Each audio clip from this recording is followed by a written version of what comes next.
Russian sleep experiment. Russian researchers in the late 1940s kept 5 people awake for 15 days using an experimental gas-based stimulant.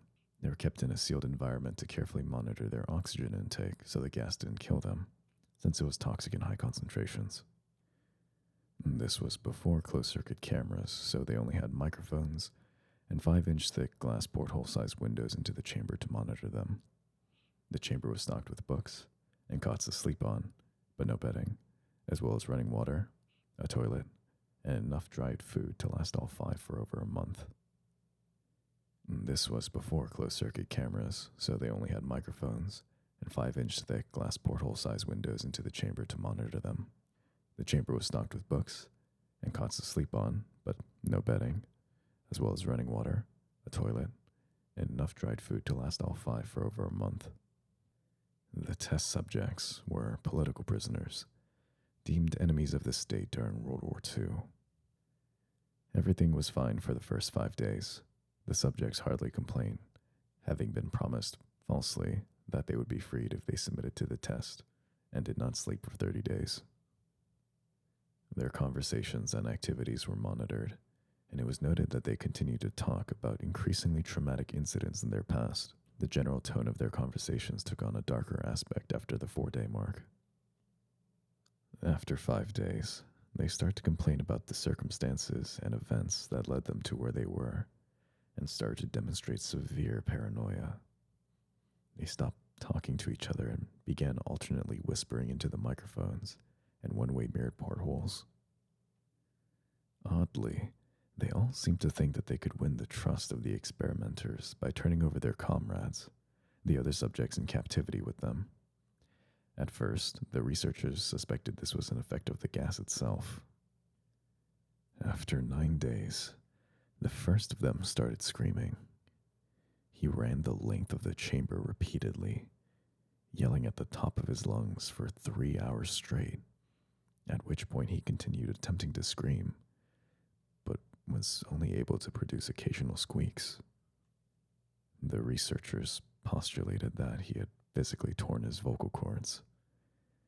The most surprising thing about this behavior was how the other captives reacted to it, or rather, didn't react to it. They continued whispering into the microphones until the second of the captives started to scream. The 2 non-screaming captives took the books apart, smearing page after page with their own feces, and pasted them calmly over the glass portholes. The screaming promptly stopped. So did the whispering into the microphones. After 3 more days passed, the researchers checked the microphones hourly to make sure they were working, since they thought it impossible that no sound could be occurring with 5 people inside. The oxygen consumption in the chamber indicated that all 5 must still be alive. In fact, it was the amount of oxygen 5 people would consume at a very heavy level of strenuous exercise. On the morning of the 14th day, the researchers did something they said they would not do to get a reaction from the captives. They used the intercom inside the chamber, hoping to provoke any response from the people they were afraid were either dead or vegetables. They announced, "We are opening the chamber to test the microphones. Step away from the door and lie flat on the floor or you'll be shot.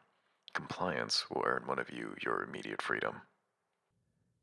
To their surprise, they heard a calm voice respond in a single phrase. "We no longer want to be freed." Debate broke out among the researchers and the military forces funding the research. Unable to provide any more response using the intercom, it was finally decided to open the chamber at midnight on the 15th day. The chamber was flushed of the stimulant gas and filled with fresh air, and immediately voices from the microphones began to object. 3 different voices began begging, as if pleading for the life of loved ones, to turn the gas back on.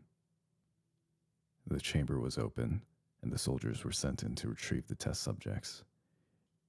They began to scream louder than ever, and And so did the soldiers when they saw what was inside. 4 of the 5 test subjects were still alive, although no one could rightly call the state that any of them in life. The food rations past day 5 had not been so much as touched. There were chunks of meat from the dead test subject's thighs and chest stuffed into the drain in the center of the chamber, blocking it and allowing 4 inches of water to accumulate on the floor. Precisely how much of the water on the floor was actually blood was never determined.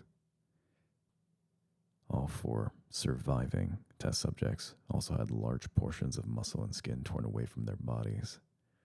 The destruction of flesh and exposed bone on their fingertips indicated that the wounds were inflicted by hand, not with teeth, as the researchers initially thought. Closer examination of the position and angles of the wounds indicated that most, if not all of them, were self-inflicted. The abdominal organs below the rib cage of all 4 test subjects had been removed, while the heart, lungs, and diaphragm remain in place. The skin and most of the muscles attached to the ribs have been ripped off, exposing the lungs through the rib cage. All the blood vessels and organs remain intact, but have been taken out and laid on the floor, fanning out around the eviscerated but still living bodies of the subjects. The digestive tract of all 4 could be seen to be working, digesting food. It quickly became apparent that what they were digesting was their own flesh that they had ripped off and eaten over the course of days. Most of the soldiers were Russian special operatives at the facility, but still many refused to return to the chamber to remove the test subjects. The subjects themselves continued to scream to be left in the chamber and begged and demanded that the gas be turned back on, lest they fall asleep. To everyone's surprise, the test subjects put up a fierce fight. In the process of being removed from the chamber, one of the Russian soldiers died from having his throat ripped out, and another was gravely injured by having his testicles ripped off and an artery in his leg severed by one of the subject's teeth. Another 5 of the soldiers lost their lives, if you count the ones that committed suicide in the weeks following the incident. In the struggle, one of the 4 living subjects had his spleen ruptured and bled out almost immediately. The medical researchers attempted to sedate him, but this proved impossible. He was injected with more than 10 times the human dose of a morphine derivative and still fought like a cornered animal, breaking the ribs and arm of one doctor. His heart was seen to beat for a full 2 minutes after he had bled out, to the point where there was more air in his vascular system than blood. Even after it stopped, he continued to scream and flail for another 3 minutes, struggling to attack anyone in reach and just repeating the word "more" over and over, weaker and weaker, until he finally fell silent. The surviving 3 test subjects were heavily restrained and moved to a medical facility, the 2 with intact vocal cords continuously begging for the gas, demanding to be kept awake. The most injured of the 3 was taken to the only surgical operating room that the facility had. In the process of preparing the subject to have his organs placed back within his body, it was found that he was effectively immune to the sedative that they had given him to prepare him for the surgery. He fought furiously against his restraints when the anesthetic gas was brought out to put him under. He managed to tear most of the way through a 4-inch wide leather strap on one wrist, even through the weight of a 200-pound soldier holding that wrist. It only took a little more anesthetic than normal to put him under. In the instant his eyelids fluttered and closed, his heart stopped. In the autopsy of the test subject that died on the operating table, it was found that his blood had tripled the normal level of oxygen. The muscles that were still attached to his skeleton were badly torn, and he had broken 9 bones in his struggle to not be subdued. Most of them were from the force his own muscles had exerted on them. The second survivor had been the first of the group of 5 to start screaming.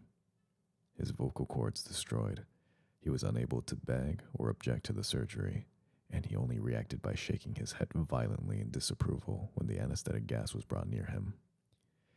He shook his head yes when someone suggested, reluctantly, that they should try the surgery without anesthetic, and did not react for the entire 6-hour procedure of replacing his abdominal organs and attempting to cover them with what remained of his skin. The surgeon presiding stated repeatedly that it should not be medically possible for the patient to still be alive. One terrified nurse assisting the surgery stated that she had seen the patient's mouth curl into a smile several times whenever his eyes met hers. When the surgery ended, the subject looked at the surgeon and began to wheeze loudly, attempting to talk while struggling. Assuming this must be something of drastic importance, the surgeon had a pen and pad fetched so the patient could write his message. It was simple. Keep cutting. The other 2 test subjects were given the same surgery, both without anesthetic as well, although they had to be injected with a paralytic for the duration of the operation. The surgeon found it impossible to perform the operation while the patients laughed continuously. Once paralyzed, the subjects could only follow the attending researchers with their eyes. The paralytic cleared their system in an abnormally short period of time, and they were soon trying to escape their bonds. The moment they could speak, they were asking for the stimulant gas. The researchers tried asking why they had injured themselves, why they had ripped out their own guts, and why they wanted to be given the gas again. Only one response was given. I must remain awake. All 3 subjects' restraints were reinforced, and they were placed back into the chamber, awaiting determination as to what should be done with them. The researchers, facing the wrath of their military benefactors for having failed the stated goals of their project, considered euthanizing the surviving subjects. The commanding officer, an ex-KGB, instead saw potential and wanted to see what would happen if they were put back on the gas. The researchers strongly objected, but they were overruled.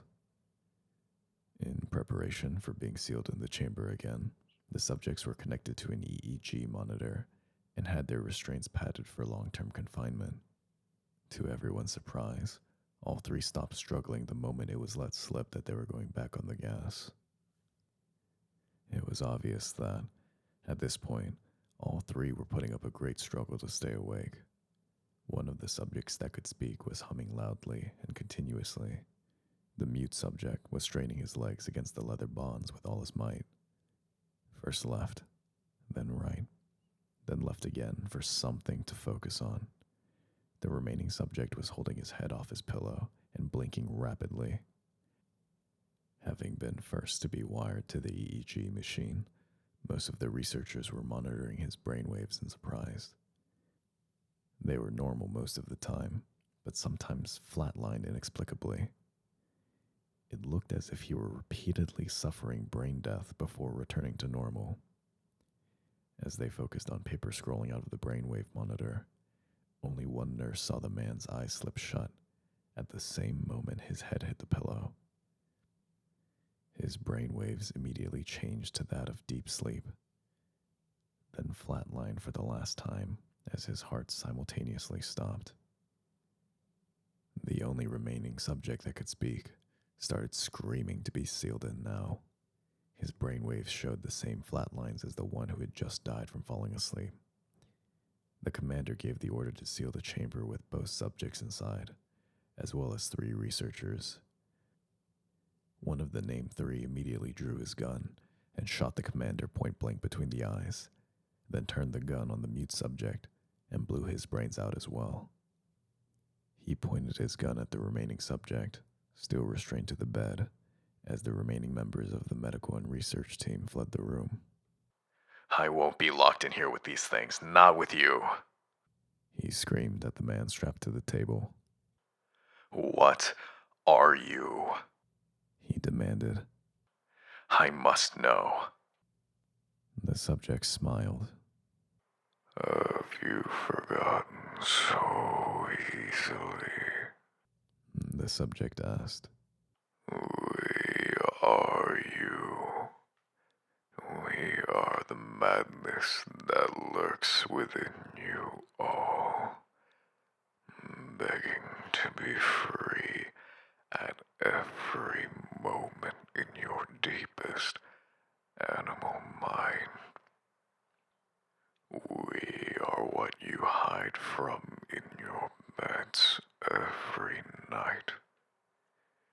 We are what you sedate into silence and paralysis when you go to the nocturnal haven where we cannot tread. The researcher paused, then aimed at the subject's heart and fired. The EEG flatlined as the subject weakly choked out.